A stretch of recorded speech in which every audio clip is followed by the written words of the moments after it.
성경 말씀은 요한계시록 19장 1절에서 10절까지입니다.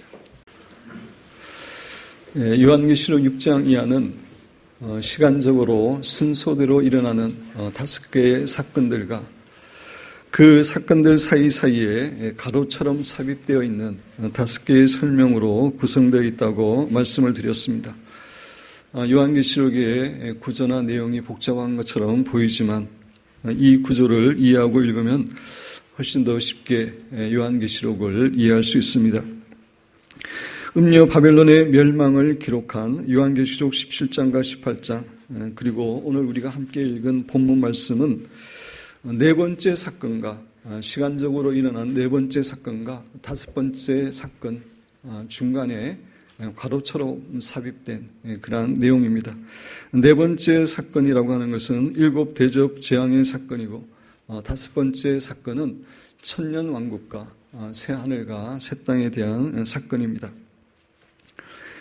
오늘의 본문 말씀은 음녀 바벨론이 멸망당하고 난 후에 하늘나라에서 일어나는 일들에 대해서 기록하고 있습니다. 오늘 본문 말씀을 통해서 하나님께서 우리 각자에게 주시는 은혜와 교훈을 받기를 원합니다. 시간 관계상 어떤 구절은 자세히 설명하지만 어떤 구절은 간단하게 설명하고 넘어갈 것입니다. 우리 1절 말씀 우리 같이 한 목소리로 읽겠습니다.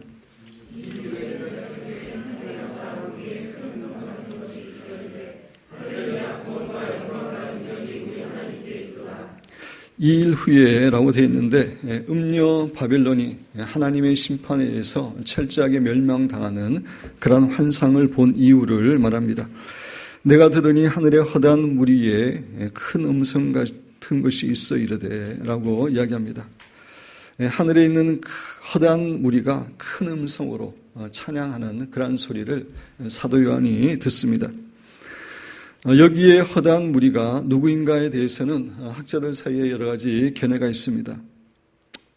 하늘나라의 모든 천사들을 의미한다라고 하는 그런 견해도 있고, 아니다, 하늘나라에 있는 구원받은 모든 성도들이다라는 견해도 있고, 아니다, 모든 천사들뿐만 아니라 모든 성도들을 포함한 무리다라고 하는 그런 견해도 있습니다.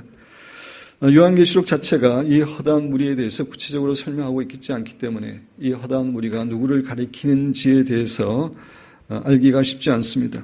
그러나 찬양의 내용과 전체의 맥락을 고려해 볼 때 이 세상에서 음녀 바빌론의 극심한 박해 가운데서도 끝까지 믿음을 지키고 승리한 모든 성도들을 가리키는 것으로 이해하는 것이 올바르지 않을까 생각합니다.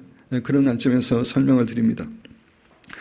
이 세상에서 믿음을 지키고 승리한 성도들이 하늘나라에서 한 목소리로 할렐루야, 구원과 영광과 능력이 우리 하나님께 있도다라고 찬양을 합니다.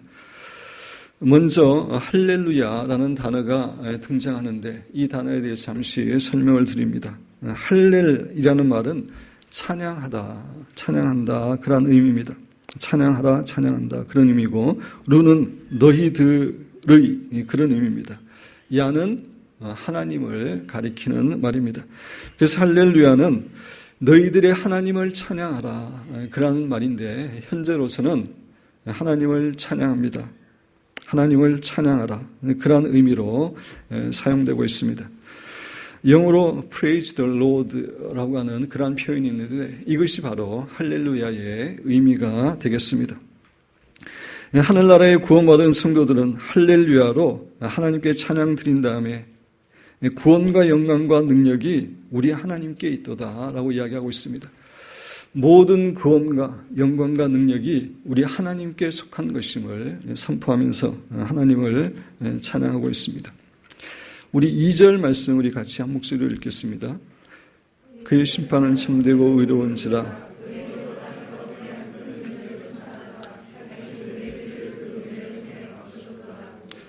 하늘에 있는 성도들은 계속해서 음녀 바벨론에 대한 하나님의 철저한 심판에 대해서 참되고 의롭다고 찬양을 하고 있습니다.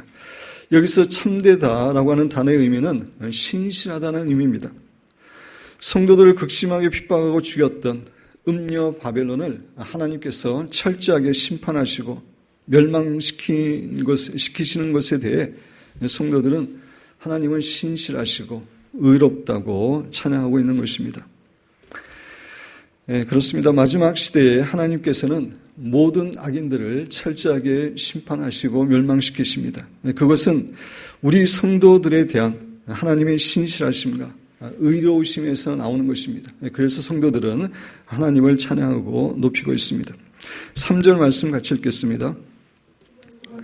할렐루야 하니 그 연기가 세세토록 올라가더라. 여기서 그 연기는 음녀 바벨론이 영원한 불못에 던져져서 그곳에서 세세토록 이제 태움을 당하게 되는데, 태움을 당함으로 나는 연기를 말하는 것입니다. 하나님을 대적하고 하나님의 백성들의 피를 흘린 악한 세력들이 영원히 심판당하는 것에 대해서 성도들은 하나님을 찬양하고 있는 그런 내용입니다. 4절 말씀 같이 읽겠습니다.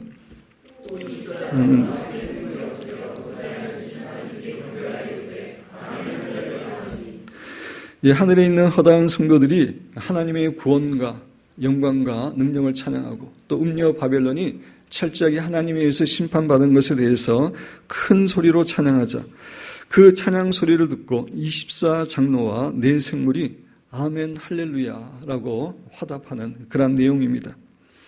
아멘이라는 단어는 본래 진실로라고 하는 그런 말입니다. 예수님께서는 이 땅에 계실 때에 내가 진실로 너희에게 이르노니 이러한 표현을 많이 사용하셨는데, 그때 말하는 진실로가 바로 아멘이라는 말입니다. 이런 의미에서 아멘은 진실로 그렇습니다, 진실로 그렇게 이루어지기를 원합니다 라고 하는 의미입니다. 하늘나라의 성도들이 하나님의 구원과 영광과 능력, 그리고 음녀 바벨론에 대한 하나님의 심판을 큰 소리로 찬양하자 24장로와 네 생물도 진실로 그렇다라고 화답하면서 하나님을 찬양하고 있는 그런 모습입니다. 5절 말씀 우리 같이 읽겠습니다.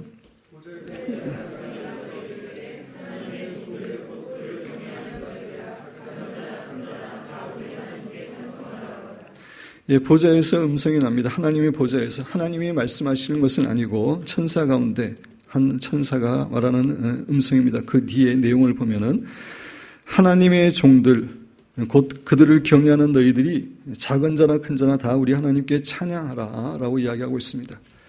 천국에서 가장 중요한 일은 하나님을 찬양하는 일임을 다시 우리에게 교훈해 줍니다. 여기서 하나님의 종들은 우리 구원함을 받은 성도들이라고 이해하시면 되겠습니다. 성도들에 대해서 하나님을 경외하는 자들이라고 이 구절은 표현하고 있습니다. 그렇습니다. 진정한 성도는 하나님을 전심으로 경외하는 자들입니다.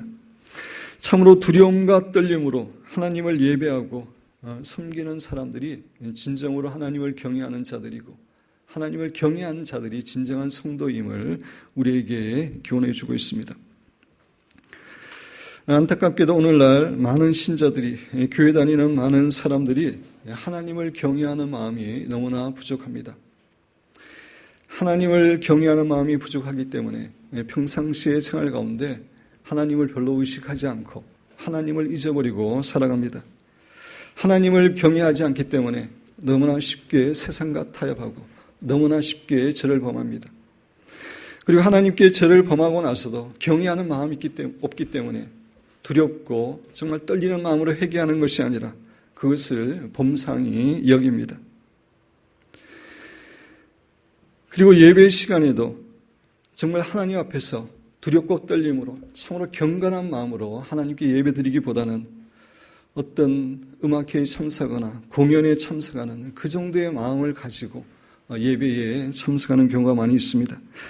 이러한 자세는 결코 하나님을 경외하는 것이라고 할 수가 없습니다. 하나님께서는 이렇게 말씀하셨습니다. 자신을 경외하는 자는 존귀 여기지만 자신을 무시하는 자는 철저히 경멸한다고 말씀하셨습니다. 하나님을 진정으로 경외하지 않는 자, 하나님께서 무시하시고 철저하게 경멸합니다. 하나님께 경멸당하는 것은 정말로 그것은 망하는 길입니다. 하나님을 진정으로 경외하지 않는 사람들은 천국도 구원도 결코 보장되지 않습니다. 우리 기쁨교회 모든 성도님들은 늘 하나님의 임재를 의식하는 가운데 전심으로 하나님을 경외하는 그런 마음을 가지고 살아가므로 하나님을 기쁘시게 할 뿐만 아니라 하나님께서 정말 존귀하게 여기는 그런 귀한 성도로 살아가시기를 주님의 이름으로 축원드립니다. 우리 6절 말씀 같이 읽겠습니다. 또 내가 들으니 허다한 무리의 음성과도 같고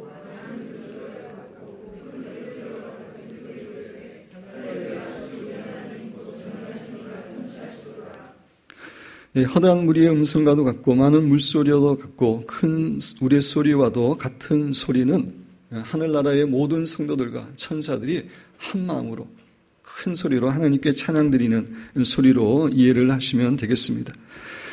하늘나라의 모든 성도들과 천사들이 한 마음으로 크게 부르는 그 소리가 너무나 크고 장엄한 소리였기 때문에 이런 표현들을 사용해서 설명하고 있습니다. 성도들과 천사들은 할렐루야, 주 우리 하나님 곧 전능하신 이가 통치하신다라고 선포하고 찬양하고 있습니다. 이 구절은 유명한 핸델의 메시아라고 하는 곡의 주제가 된 그러한 성경 구절인데, 이 말은 장차 하나님께서 천년왕국과 새하늘과 새 땅에서 친히 왕으로 이 세상을 다스리는 것에 대해서 말하고 있는 것입니다. 물론 하나님께서는 지금 또 이 세상을 다스리고 계십니다. 그러나 지금은 하나님의 뜻을 대적하는 사탄의 세력도 있고 또 자유의지를 가진 인간이 하나님의 뜻에 대항해서 뜻대로 살지 못하는 그런 경우가 많이 있기 때문에 지금은 하나님의 뜻이 온전히 이루어지지 못합니다. 그러나 예수님이 재림하셔서 새 하늘과 새 땅이 이루어지면은, 천년왕국이 이루어지면 예수님께서 온전히 통치하시게 되는데, 그것을 하늘나라의 성도들과 천사들이 찬양하는 그런 내용입니다. 스티븐 찬옥이라고 하는 청교도 목사님 겸 신학자는 하나님의 통치권에는 세 가지 통치권이 있다라고 이야기합니다. 여러분의 교재에 제가 그대로 인용했습니다.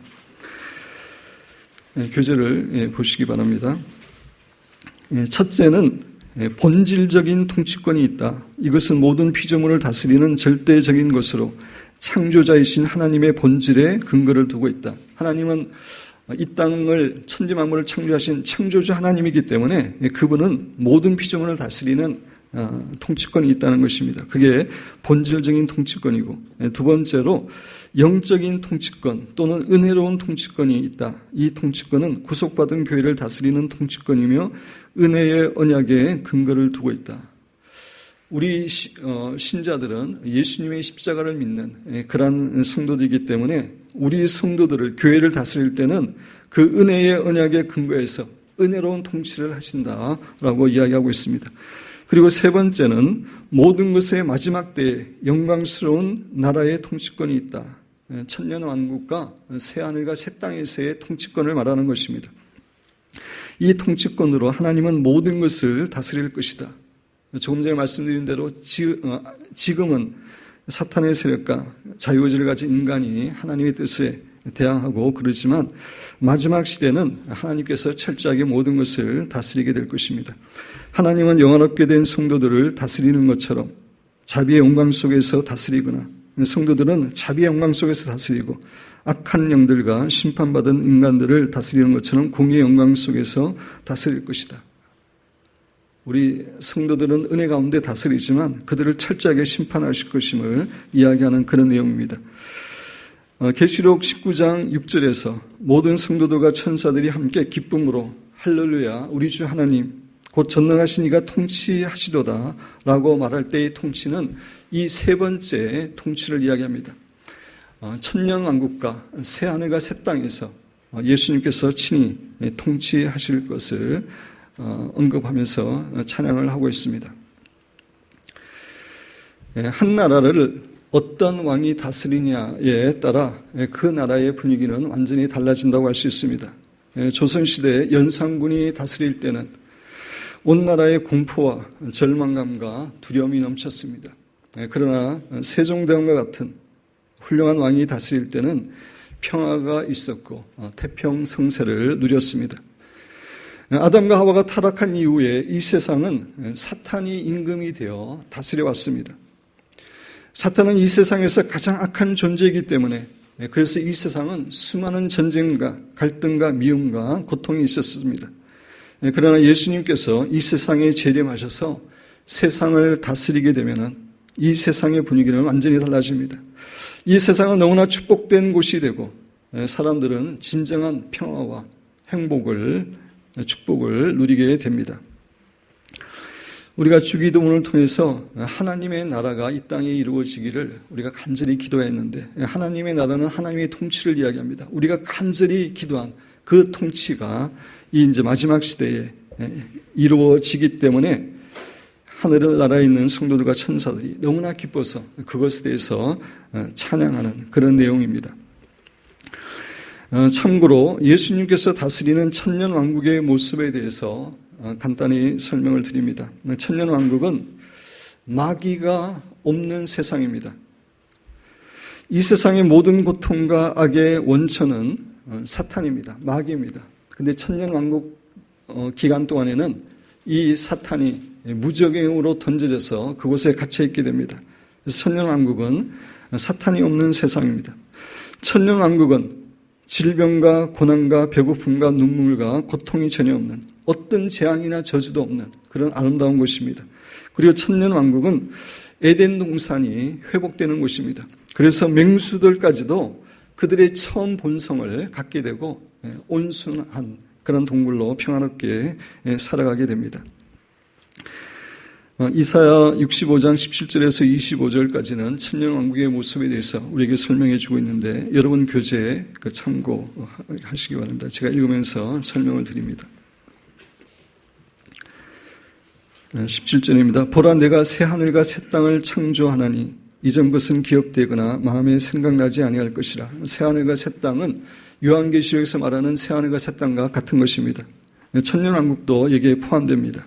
그래서 너무나 축복된 것이기 때문에 이전 것은 기억되거나 마음에 생각나지 않을 것이다 라고 이야기합니다.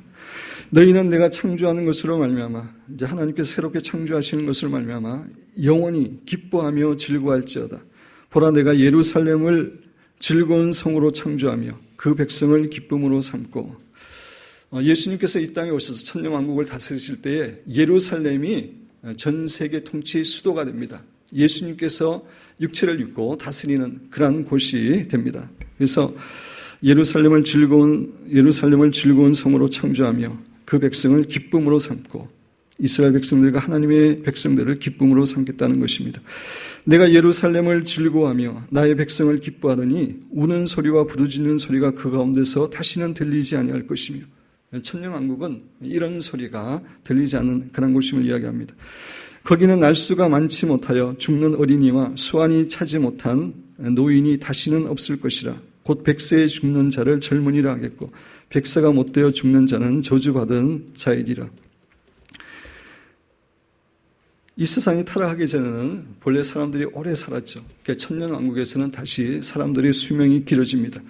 물론 예수님을 믿고 부활한 성도들은 영원히 죽지 않지만 예수님이 재림하시고 나서 예수님을 믿게 되는 그런 사람들이 있는데 그 사람들은 부활체를 갖고 있지 못하기 때문에 그 사람들은 죽을 수 있습니다. 근데 그 사람들은 지금처럼 수명이 짧은 것이 아니라 과거로 회복이 돼서 오랜 동안 이 세상을 살게 될 것임을 이야기해 주는 그런 내용입니다. 그들이 가옥을 건축하고 그 안에 살겠고 천년왕국은 이 땅에서 이루어지는 겁니다. 가옥을 건축하고 그 땅에 살겠고 포도나무를 심고 열매를 먹을 것이며 그들이 건축한 데에 타인이 살지 아니할 것이며 그들이 심은 것을 타인이 먹지 아니하리니. 공의가 이루어진다는 겁니다. 불의가 없어지고. 이는 내 백성의 수완이 나무의 수완과 같겠고 오래 산다는 거죠. 내가 택한 자가 그 손으로 일한 것을 길이 누릴 것이며 그들의 수고가 헛되지 않겠고 그들이 생산하는 것이 재난을 당하지 아니하리니. 그들은 여호와의 복된 자의 자손이요 그들의 후손도 그들과 같을 것입니다. 그들이 부르기 전에 내가 응답하겠고 그들이 말을 마치기 전에 내가 들을 것이며.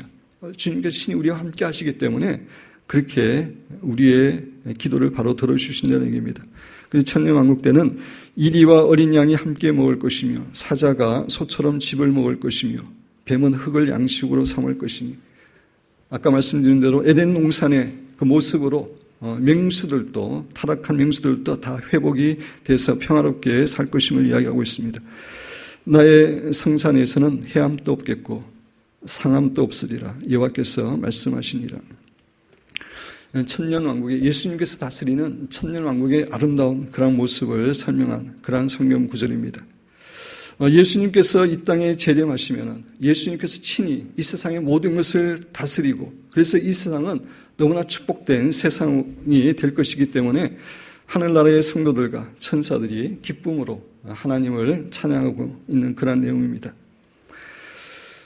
사랑하는 여러분과 저도 정말 잠시 후에 예수님께서 이 땅에 오셔서 이 세상에 정말 하나님의 통치가 온전히 이루어지는 아름다운 세상을 만드실 것임을 소망하는 가운데, 거기에 소망을 두는 가운데 끝까지 믿음을 지키고 잘 승리하시기를 주님의 이름으로 축원드립니다. 7절 말씀 우리 같이 읽겠습니다.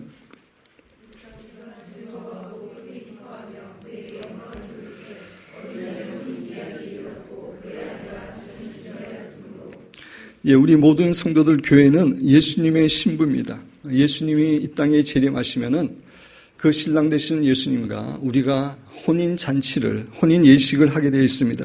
7절은 어린 양의 혼인 기약이, 혼인 잔치가 이르렀기 때문에, 이제 가까워졌기 때문에 우리가 즐거워하고 크게 기뻐하며 하나님께 영광을 돌리자라고 말하는 그런 내용입니다. 그렇습니다.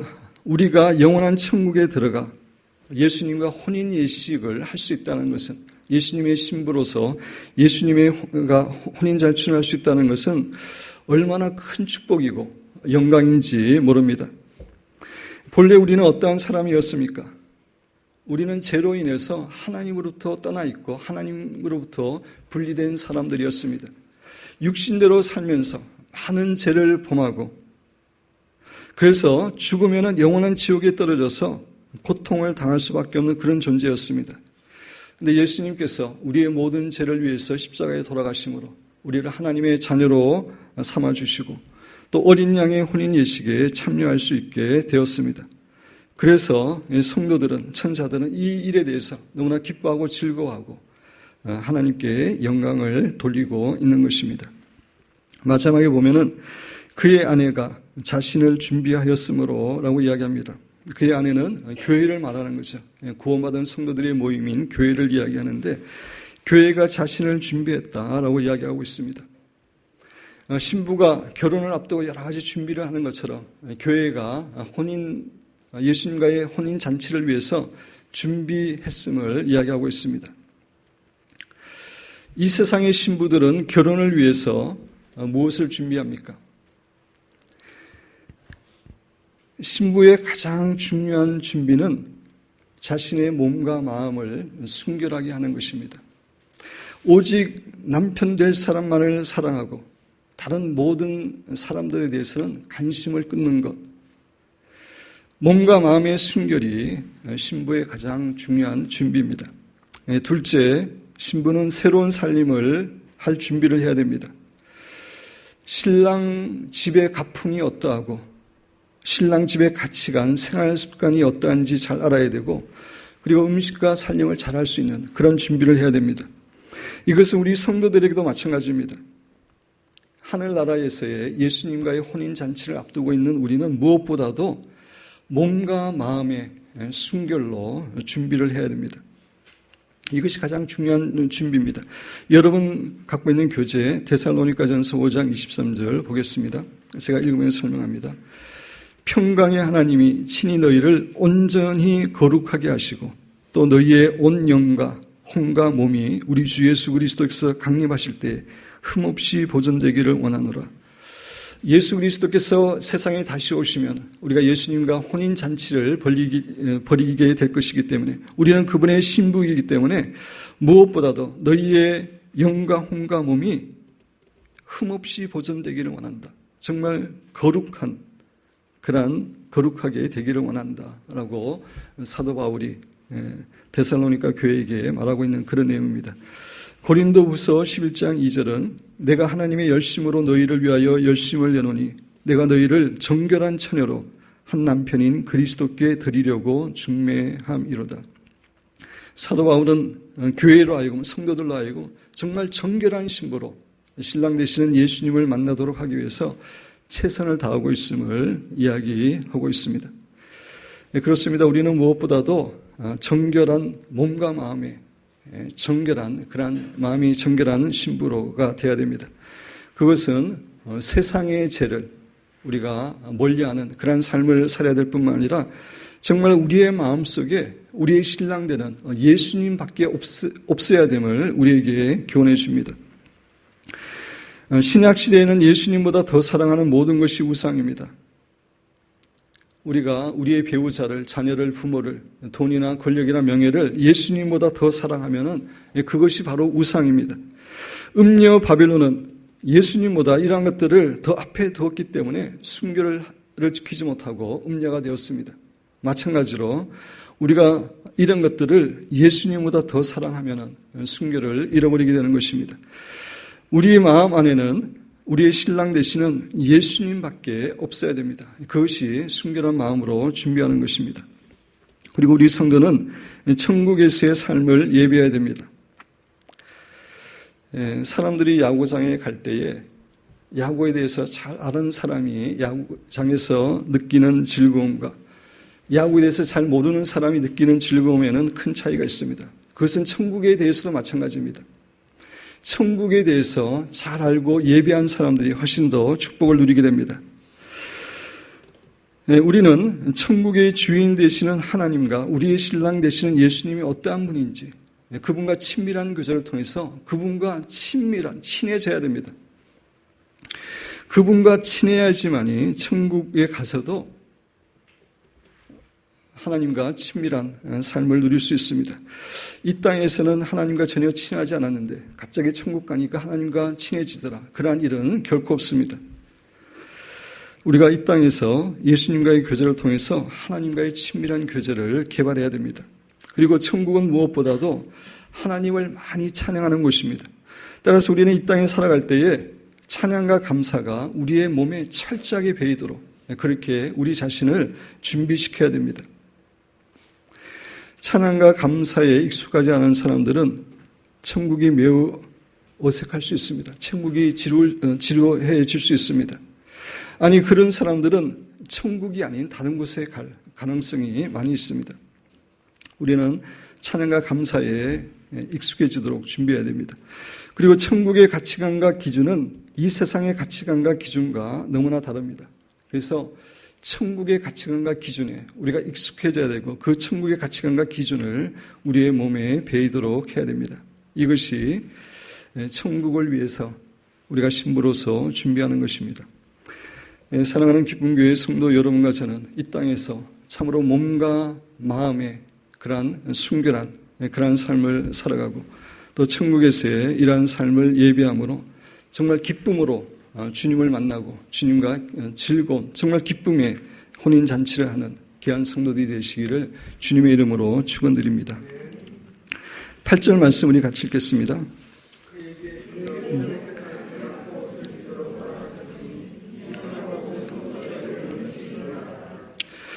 예수님은 옳은 행실을 한 성도들에게 세마포 옷을 입혀주실 것을 말씀하고 계십니다. 여기서 세마포 옷이라고 하는 것은 어린 양의 혼인잔치에 참여하는 사람들이 입는 웨딩드레스, 혼인 예복이라고 할 수가 있습니다. 우리 성도들이 입을 예복은 옳은 행실임을 우리에게 교훈해 주고 있습니다. 물론 우리는 옳은 행실로 구원함을 받는 것이 아니라 오직 믿음으로 구원함을 받습니다. 그런데 믿음으로 구원함을 받은 사람은 반드시 옳은 행실이 거룩한 삶의 열매가 있어야 됩니다. 제가 작년 추기의 수련회 때 거룩에 대해서 강의할 때에 케빈 드영이라고 하는 분의 그 말을 많이 인용했는데 그분은 그렇게 이야기합니다. 거룩함은 당신이 구원받는 목적일 뿐 아니라 구원에 꼭 필요한 요소다. 거룩한 행실, 옳은 행실은 우리가 추구해야 될 그런 목표일 뿐만 아니라 구원받기 위해서 꼭 있어야 될 것임을 그분은 이야기합니다. 계속해서 그분은 이렇게 이야기합니다. 하나님의 사랑은 거룩한 사랑이며 그분의 천국은 온전히 거룩한 곳이다. 또한 천국은 이기는 자들, 곧 예수 그리스도를 저버리고 믿음을 타협하게 하는 유혹을 이기는 자들의 곳이다. 또한 히브리서 12장 14절 말씀이 있다. 모든 사람과 더불어 화평함과 거룩함을 따르라. 이것이 없이는 아무도 주를 보지 못하리라. 라고 하는 이 말을 하면서 거룩함이라고 하는 것이 천국에 들어가는 선택사항이 아니라 필수사항임을, 우리가 필수적으로 거룩한 삶을 살아야 됨을 이야기하고 있습니다. 우리 기쁨교회 성도 여러분들은 이 땅에서 옳은 행실과 거룩한 삶을 살아감으로 넉넉하게 하늘나라에 입성하시고 또 예수님께서 친히 세마포 예복을 입혀주시는 그런 축복을 누리시게 되기를 주님의 이름으로 축원드립니다. 우리 9절 말씀 같이 읽겠습니다.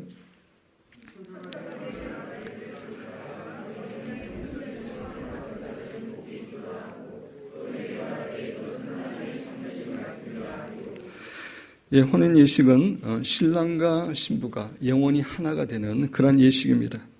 우리는 예수님과의 혼인 예식을 통해서 영원히 예수님과 하나가 되는, 함께 있는 그런 축복을 누리게 됩니다. 그래서 천사는 예수님의 어린 양의 혼인 예식에 청함을 받은 자가 복이 있다라고 이야기하고 있습니다. 예수님의 혼인 자체에 참여하는 것, 그것이 사실 우리 성도에게 가장 복이 있습니다. 그걸 강조하기 위해서 뒷부분에 보면은 이것은 하나님의 참되신 말씀이다. 다시 한번 그 예수님의 혼인잔치에 참여하는 축복이 얼마나 놀라운 축복인지 우리에게 교훈해 줍니다. 우리 10절 말씀 읽겠습니다.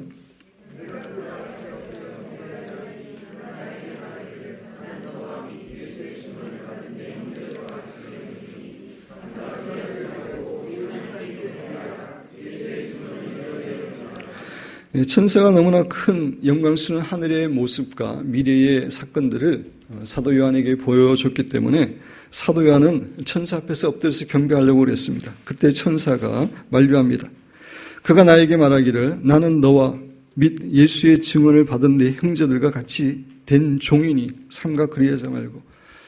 그렇습니다. 천국에서 찬양과 영광을 받으실 분은 삼위일체 하나님뿐입니다. 다른 어떤 존재도 천국에서는 영광을 받지 않습니다. 다 하나님의 종이기 때문입니다. 그래서 천사는 그것에 대해서 만류하고 있습니다. 하나님께만 경배하라고 이야기하면서 예수의 증언은 예언의 영이라 하더라. 예언의 영은 성령님을 가리킵니다. 이 말은 예수님을 증거하는 분은 바로 성령님이다 라고 하는 그런 말을 이제 천사가 부연해서 설명하고 있는 것입니다. 사랑하는 성도 여러분, 우리 신자에게 가장 큰 축복은 어린 양의 혼인잔치에 참여하는 것입니다. 그러기 위해 우리는 정결한 신부로 준비를 해야 됩니다. 우리는 이 땅에서 무엇보다도 몸과 마음의 순결함을 지켜야 됩니다. 그리고 천국에서의 생활을 즐길 수 있도록 천국의 생활을 준비해야 됩니다. 사랑하는 여러분과 저는 이렇게 주님의 거룩한 신부로서 천국의 삶을 예비하는, 준비하는 삶을 살아가므로 넉넉히 예수님의 혼인잔치에 참여할 뿐만 아니라 우리의 신랑 되시는 예수님께로부터 많은 칭찬과 상급을 받으시는 귀한 성도들이 되시기를 주님의 이름으로 축원드립니다.